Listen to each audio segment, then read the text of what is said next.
So I know y'all are probably tired of watching me chop vegetables, but at the moment I don't have the right platform to turn the camera around facing me while I cut up vegetables, so this is the only angle I can do and talk at the same time. So anyway, I defrosted 3 packs of deer cubed meat for stew. We only took that deer to the processor. I asked my husband to get if he would get some stew meat made out of that because I didn't have very much of it. But anyway, so this recipe that I'm going to use is just very basic, very simple. Like I said before, I don't really like a whole lot of spices. I'm kind of just a plain Jane palate about the things I like to eat. So right now, I chop it up about 1/2 of a Vidalia onion. I'm not very good at chopping up onions, I don't think. But anyway, this is about 1/2 of a Vidalia onion. I'm going to put it over here in my stew meat. As you saw earlier, I browned the stew meat in small portions in butter. If you get too much in there, it doesn't brown and sear as quickly. So that's why I did small batches in my frying pan with some butter to get the meat seared. I've got 4 cups of beef bouillon cubes and 4 beef bouillon cubes in 4 cups of water because I didn't have any canned beef broth. So I'm going to pour this in there. I'm going to put about 1/4 cup of tomato paste.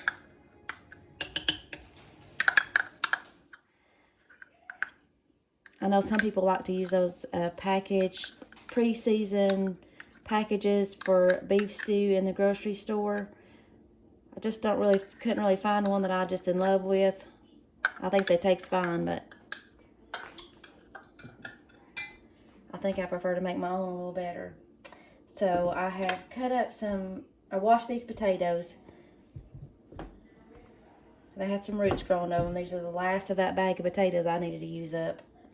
So I cut off the little places that were growing little shoots and washed them. I appreciate you guys tuning in and watching again. I think the main reason I enjoy doing these is not for the right now, but for in later years when my children and grandchildren want to know how I made something, they're going to have these videos to look back on, and that means more to me than anything else. Whether or not our YouTube channel takes off and does well is irrelevant. It's just my kids and grandkids are going to have this video library of their mama and grandma cooking. The reasons why I do things. They'll hear me tell stories. The reasons why I do things.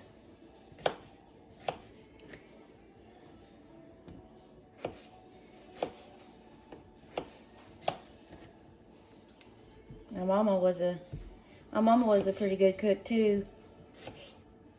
She didn't cook a wide variety of stuff as I do.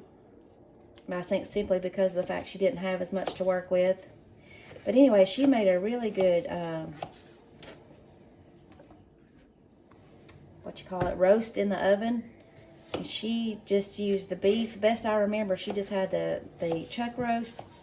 She put water, salt, pepper, her potatoes, onions, and carrots, and put it in the oven. I think that's pretty much all she put in hers.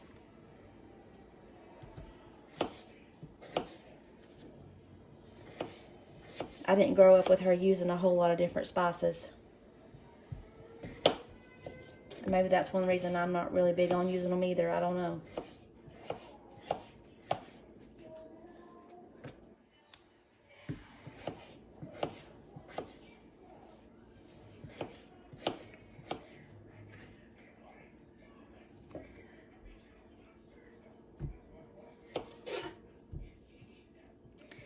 My husband, the farmer / part mountain goat, really enjoys making his gardening videos too. And that's something too that the grandkids will be able to see when they get older, of how Grandpa grew his garden, grew things in his garden, his ways, his old ways of doing things. It may seem like he does things the hard way sometimes, but he doesn't have a bunch of farming or equipment such as a tractor or anything like that. And my brother does let him use his and encourages him to use it. Sometimes he just likes doing things the old-fashioned way. And I should have stirred up that tomato paste before I put these potatoes in there, but I'll stir it as it goes along. So that's the potatoes and the onions. I'll put some carrots in there. And get it open. It's a brand new bag.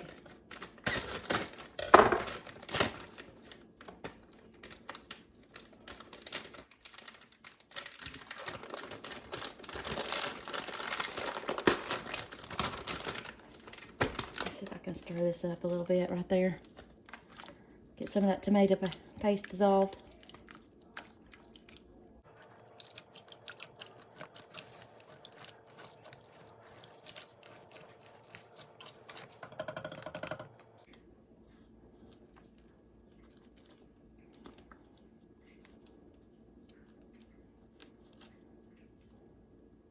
It's a rainy day here in North Georgia. Good day for some soup.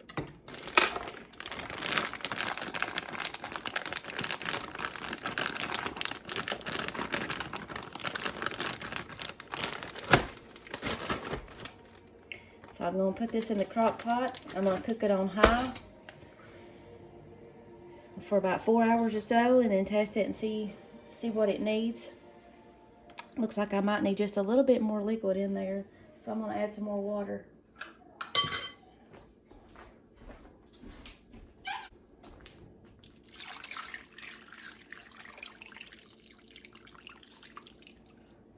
I'm going to put some salt. I always say just season to your liking.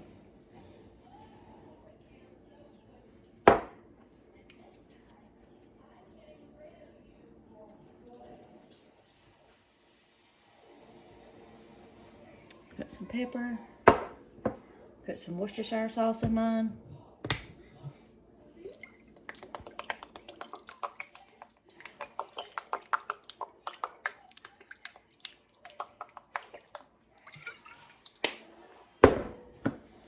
And a little bit of parsley, and that's going to be it. When this gets done, I will make some cornbread to go with it. Open that end up. I'll get it out a little bit faster. There we go.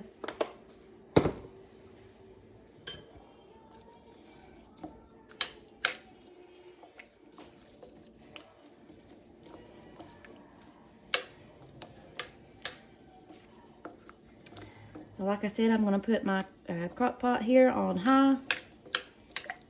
Let it cook around 4 hours. And then see if my vegetables are done.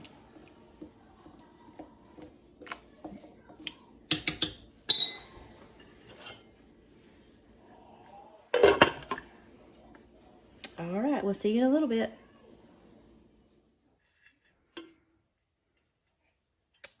I am going to go back and add some garlic. I did forget to add that. I do like a little garlic in mine.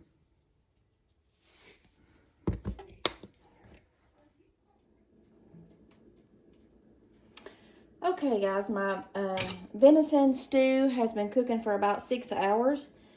I told you I was going to check it at 4 hours. It was not done at 4 hours, so that's why I left it on, and it's cooked for 6 hours. Now it's ready to go.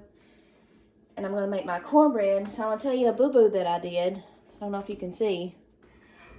Move the camera up a little bit.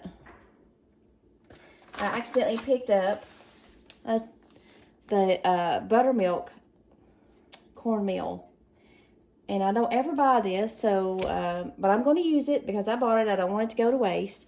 Now, some of you may like this, and this may be the only thing that you buy, but that's not something that I usually purchase. So, but I'm going to go ahead and use it.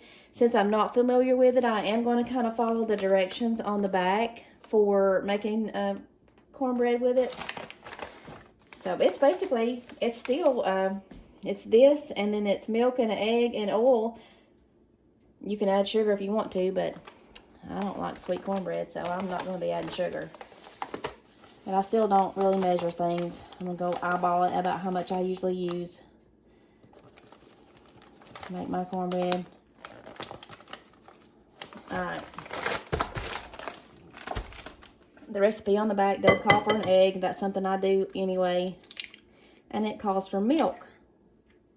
I guess because it's got buttermilk in the mixture is why it calls for milk.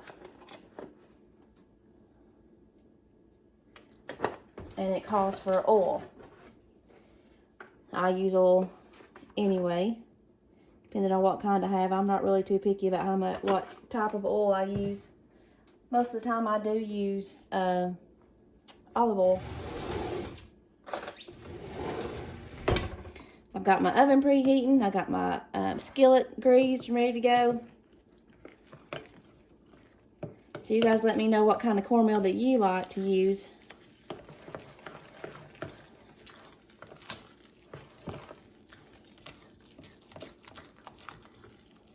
This may end up being my new favorite. Who knows? I think I've only used it one other time, and I can't remember if I liked it or not. I like my batter just a little bit thinner than that. Add some more milk.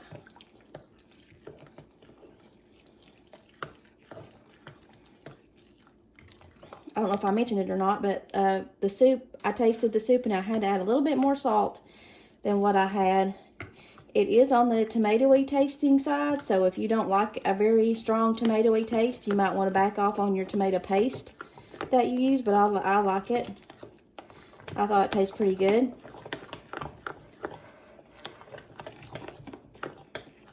And I know I told you this is venison, but you know, same idea for beef, whatever you want to use.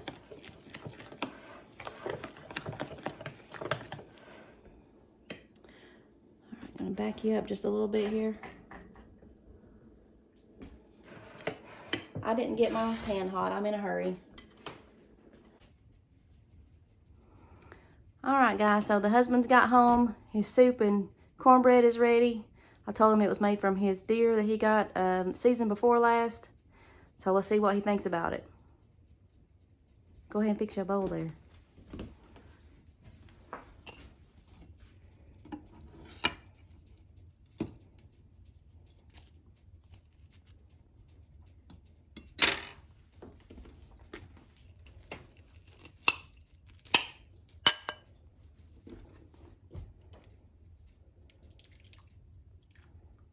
Ooh, it's hot.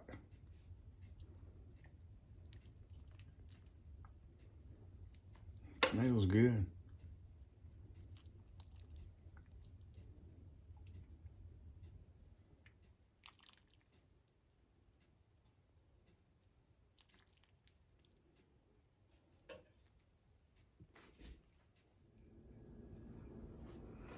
All right, so tell us what you think. I was a little worried about the meat being tough, so make sure you get a bite of that and tell me what you think about it.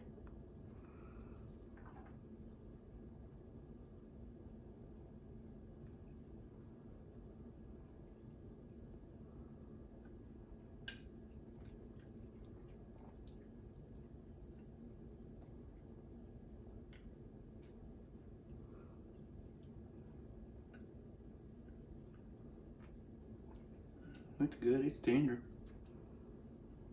It's good. What about the tomato? I thought the tomato might be just a little bit strong flavor. Do you like it that strong, or do you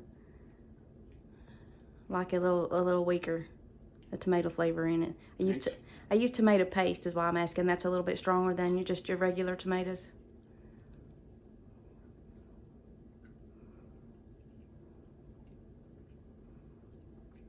Tastes good to me. I like it. It's delicious. Give it a thumbs up. Yeah. She's a good cook.